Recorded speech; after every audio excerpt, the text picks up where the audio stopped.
सी मायने देखना,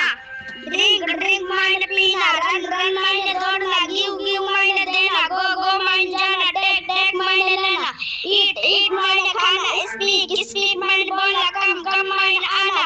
फ्लाई मायने उड़ना, डू मायने करना, हेल्प मायने मदद करना, वर्क मायने काम करना,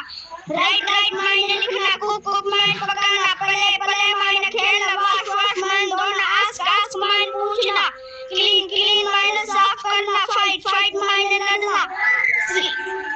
स्लीप मायने सोना, ड्रीव मायने चलाना, कैच मायने पकड़ना, लिव मायने रहना, गेट मायने पाना, सिंग मायने गाना, टीच मायने पढ़ाना, थिंक मायने सोचना, नो मायने जानना, कीप मायने रखना, लर्न मायने सीखना, जंप मायने कूदना, फाइंड मायने खोजना, थ्रो मायने फेंकना, क्लोज मायने बंद करना, फॉल मायने असफल होना, डाई मायने मरना, पुनिश मायने सजा देना, विन मायने जीतना, वीप मायने रोना, कंप्लीट मायने पूरा करना, पुट मायने पुल मायने खींचना, रीच मायने पहुंचना,